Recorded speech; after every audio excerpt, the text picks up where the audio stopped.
Right, so very good day to the judges and also everyone who is watching this video. I am Lim Reng Jie, and along with my partner Kek Yau Wen, we have designed a Mars rover for the Pertandingan Rekacipta model rover planet Mars for Carnival Science 2021.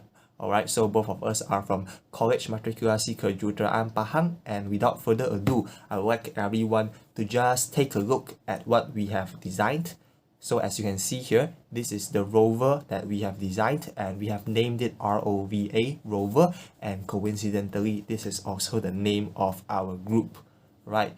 So before we dive into the functions and the instruments that we decided to include, I would like to talk about the objective of our rover build first. So in my humble opinion, I do believe that the aerospace industry is one of the fastest growing and most unpredictable industries that exist nowadays, just because of the sheer speed of technology that is evolving right now, right? So the landscape that we are facing in the future will be very different from what we are doing now. So we decided to design our rover in a very radical way that is different from our predecessors. So as you all know, has been a lot of rover attempts, such as the Perseverance rovers from NASA and also some efforts from China and also India. But as you can see, our rover is very different, because in the future, maybe 5 years from now, Mars travel will be a thing, right? There will be astronauts on Mars. So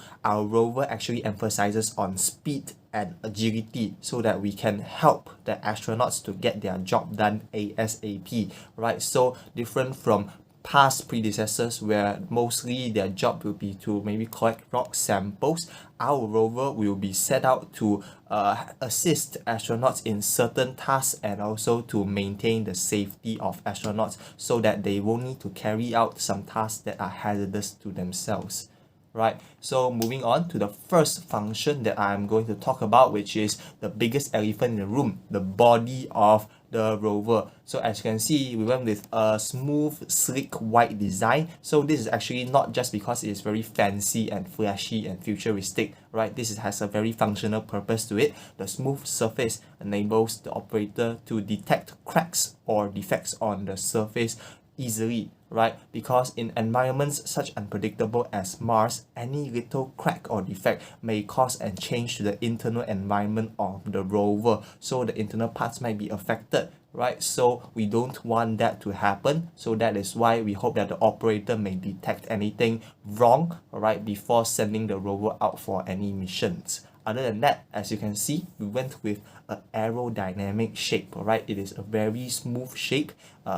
To be more precise, it is an aerofoil shape, alright? So usually we see this on the wings of airplanes, but I think this suits the rover well also because it reduces air resistance, and also it can produce a certain amount of lift force which can actually cancel out the normal force of the rover so that the rover can use less energy while traveling, right? Usually we see this shape on the wings of planes.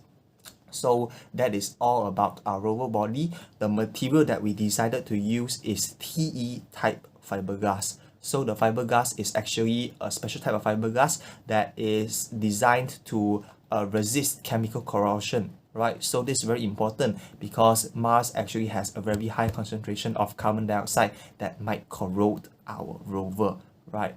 So moving on to the next function, we will talk about the wheels. So for the wheels, we actually decided to go with 19 right? So 19 is actually a very special high quality type of material, and there's a few reasons we chose it compared to other competitors such as aluminum, right? So 19, also known as nickel titanium, right? It is a type of metal alloy which actually has two main advantages. First thing is super elasticity, and the second thing is that it can actually deform its shape, right? So in very simple terms, when under a certain temperature, 19 will actually go to form marsenite, alright? So marsenite actually has a very specific crystal lattice structure that offers easy deformation, right? So but when it is heated, it will become austenite. So austenite is actually very hard, such it's like the metal that we touch every day. So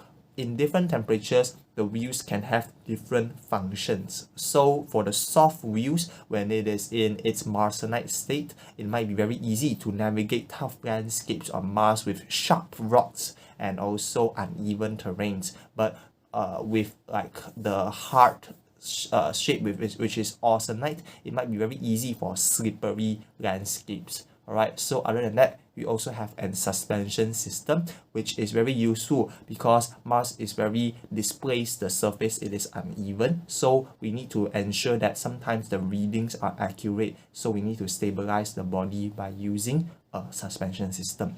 Right, so moving on to the next thing is solar panel and battery cell.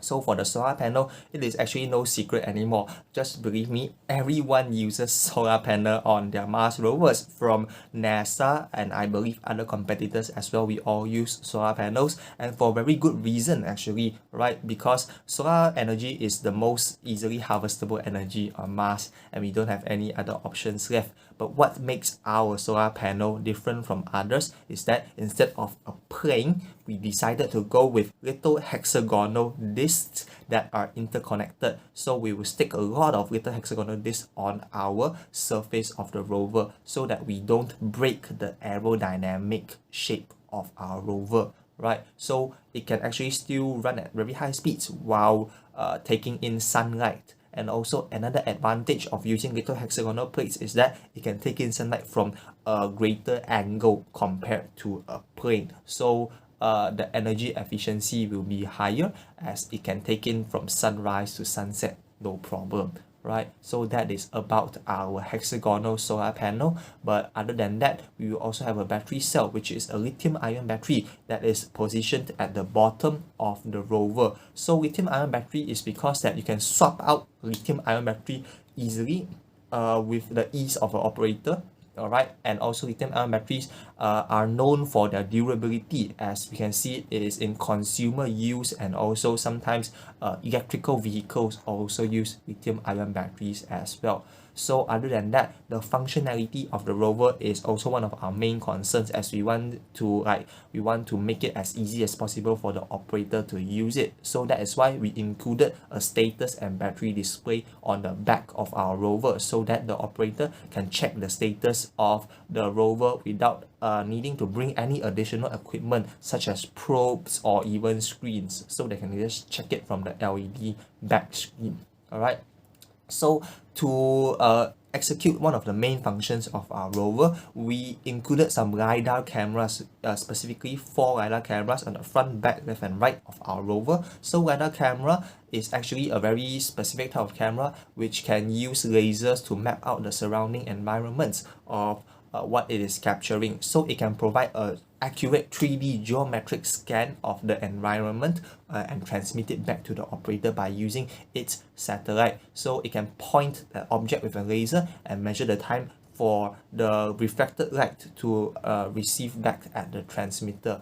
As it is widely used on Earth, we believe it can benefit Mars missions as well, as it can map out places that maybe no human can enter, such as maybe subterranean surfaces or maybe inside a crater, right? So continuing that, we also have a few other measuring instruments, primarily a photometer, which is used to measure light intensity, and also a wind meter, so to measure wind intensity, as Mars has very strong winds and big storms. Alright, so to wrap things up, I think a few last functions that I want to touch on is actually our satellite dish. Alright, so talking about previously, the rover needs to transmit data back to its operator, and it will do that by using an aluminium satellite dish, which is actually retractable, right, so that it won't snap easily. And also when it is traveling at high speeds, we can still keep the air resistance low by retracting